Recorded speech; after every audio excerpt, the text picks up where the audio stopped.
Hi guys, we're going to do skill 13.17 oropharyngeal, nasopharyngeal, and nasotracheal suctioning. I know you learned it last semester, but I presented it to you wrong, and I have to give you the opportunity to learn it correctly, okay? So we're going to check our physician's order, we're going to gather our supplies, and we're going to perform WIPSA. What supplies do you need? Well, you need sterile water. You need the kit for nasopharyngeal suctioning. The kit includes, and you open it up, the dish, the bowl to put the sterile water in, okay? One sterile glove, one, that's all you need, and the suction catheter itself, okay?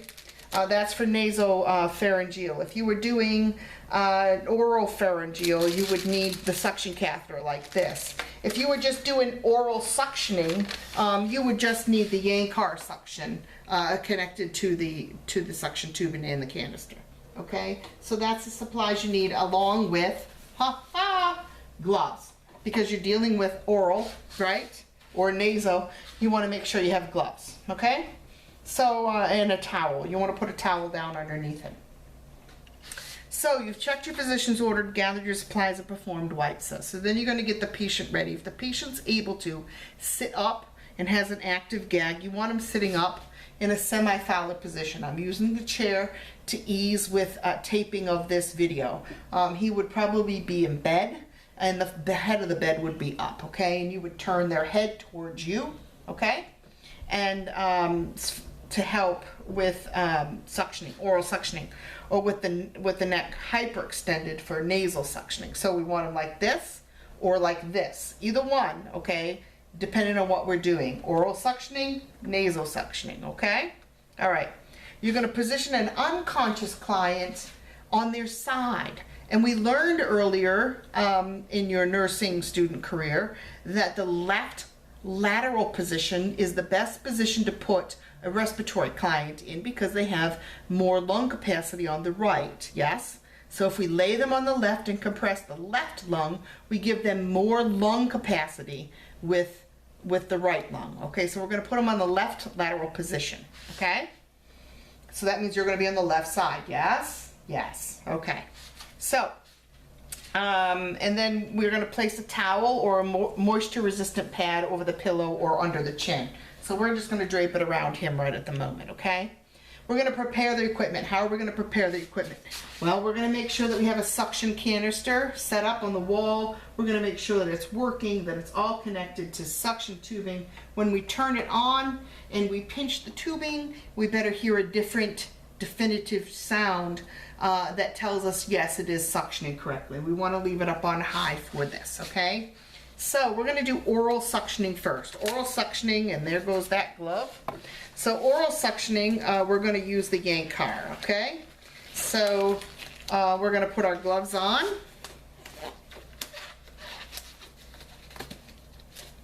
Okay? We're going to get the Yankar. And we're only going to put the Yankar in just as far as like the back of the teeth underneath the tongue, okay? This person has an active gag. If we push it in any further, we could actually make them gag and vomit, and we don't want that. So we're going to suction underneath the tongue, in between the cheek and the teeth, and you know, get in there and suction all that right behind the back teeth, okay? If they start gagging, stop, okay? So that's oral suctioning. All right, now for oropharyngeal suctioning. Okay, so oral, we're still in the mouth, right? Okay, so we're still in the mouth, but we're going to use a little catheter like this, okay? And what you're going to do is this end, this red end, blue end, green end, whatever end it is going to be pushed into the suction tubing. Okay, we're going to check it to make sure that it's working. You'll hear a definite change in that, okay? So you have this tubing, okay, the suction has got a hole at the end, right? So this is what you're gonna advance this catheter about 10 to 15 centimeters or 4 to 6 inches along one side of the mouth into the oral pharynx. So we're gonna go down along the edge of the mouth into the oral pharynx, okay? We're not holding our finger over the suction at this point, okay? We're just advancing the catheter. Okay, Once you get the catheter in place, then you put your finger over that. That's when the suctioning starts, okay? Put your finger over it and pull out the catheter, okay? Let go and the suctioning stops, okay? At this point, you would clean your catheter with water. How do you do that? You stick it in the bucket of water or the cup of water, put your finger over the hole, and suction some water. It'll suck up clean water, clean your catheter, and clean your tubing, and you're ready to go again if you needed to do another pass with the oral pharyngeal, okay? So that's oral pharyngeal. Now nasopharyngeal. So let's say we have a respiratory client who is requiring us to do a lot of nasopharyngeal suctioning. Every time that we pass one of these catheters down a nose, it causes some trauma to the inside of that nose, okay? So the doctor may order a nasal trumpet to be put into place. Now this caused some confusion last year because everybody thought you needed to have the trumpet in place to do nasopharyngeal suctioning. You do not have to have this in place in order to do the suctioning, okay?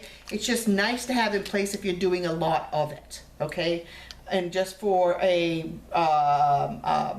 review of how does this work, it looks like this, and it actually just goes down into the nose, and there's a passageway, okay, that you can just put this suction catheter down through the suctioning, through this hole every time that you want to suction, okay, and that way you're not causing as much trauma to the nasal passage, okay, by suctioning, okay. So that's what a nasal trumpet is. For purposes of testing, we're not going to have that in place, okay? So just to let you know. All right? So we have the we have an order for nasopharyngeal suctioning, and your patient is needing that, okay? So what we're going to do is we're going to open up. Oh yeah, another supply that we need is water-soluble lubricant. Oops, forgot that one. Okay, so make sure you have that. Water-soluble lubricant. You're going to open that up and put it on a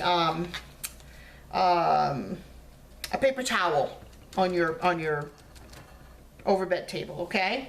So then we're going to open the sterile suction package. I didn't have gloves on during all this, okay, peeps? All right. So we're going to open up that nasopharyngeal suctioning package. That one that had the cup and all that, all right? So we've opened it up. First thing that we find is our container with the plastic bag in it that we can put our sterile water in, okay? So we're going to pour our sterile water in that and get that all ready. The next thing we're going to find is one sterile glove, okay? The one sterile glove is going to go on your dominant hand, okay? Your dominant hand, okay? Before you get that, you want to make sure that you have suction tubing ready to go, okay? So make sure you have your suctioning tubing over here and your suction is on in order so that you can connect this, because you're going to have a sterile hand, remember? Okay. So what you want to do is you're going to open this up and you're going to put that one sterile glove on using sterile technique, okay? Put your sterile glove on. Okay, you would have put on a clean glove, by the way. You would have had a clean glove on too, okay? So I'm still sterile. I just have a clean glove on now as well. So I got a sterile glove and a clean glove, okay? Sterile glove is on my dominant hand, okay? At this point, I'm going to take my sterile glove and I'm going to get a hold of the sterile suction catheter, because it's still sterile, right? Right? Okay. So now I want to finagle this and I want to put it into the suction tubing with my sterile hand, right? Now I got to make sure that this is working right. So I'm going to take a finger and I'm going to cover up that hole with my sterile glove, okay? Cover up that hole and make sure that it's working right. I should hear a definitive change, okay? I did. Okay, good, good, good, good. So now with my sterile hand, my sterile glove, I'm going to take the tip of this And this red part here is now not going to be sterile because I'm going to touch this with my non-sterile hand. So it's going to be my clean hand, right? I'm going to take this and I'm going to put it into my water-soluble lubricant, okay? I'm going to put it into, flex the head back, right? Put it into the nasal passage, push it down, advance it till I hit resistance, okay? That's about resistance. I'm going to then take my thumb over this hole, okay?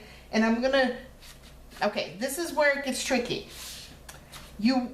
When you're gonna suction, only suction when you're pulling out the tubing. So while I was advancing it, I never put my thumb over that hole, okay? My thumb was never over that hole, okay? It was away from that hole, okay? Now when I'm pulling it out, I want to cover that hole, but I don't want to cover that hole the whole entire time that I'm sucking, that I'm removing this tubing. Why? Because I'm sucking all the oxygen out of my patient. We need oxygen to live, right? Okay, so while I'm removing it, I'm going to intermittently, which means off and on, off and on, off and on. I want to put my thumb over this hole for 1 to 3 seconds while pulling this tube out, suction catheter out slowly. You want to only do this suctioning for 5 to 10 seconds. So yes, it's a slow pull, but no, it's not like really turtle slow, okay? So it's 1, 2, 3, 1, 2, 3, 1, 2, 3, 1, 2, 3, and out it comes, okay? And then you remove that so it's not sucking. Put your tip into the sterile water, clean off, make sure it's nice and clean. Wait, you know, a good minute. Allow them to get breaths back in there, okay? Allow them to cough, because you want them to cough. You want them to bring that phlegm up that we're trying to suck out of there, right? Okay, so we would re-lubricate our tip if needed, okay? Put it back in and suction again, okay? You're going to limit this suctioning to 5 minutes. You don't want to go over 5 minutes, okay? You want to encourage them to breathe deeply and to cough between the suctions and to use supplemental oxygen if appropriate. So let's say that we had to do nasopharyngeal suctioning and our client had oxygen in their nose. All right? Do we just go and suction around that oxygen? No.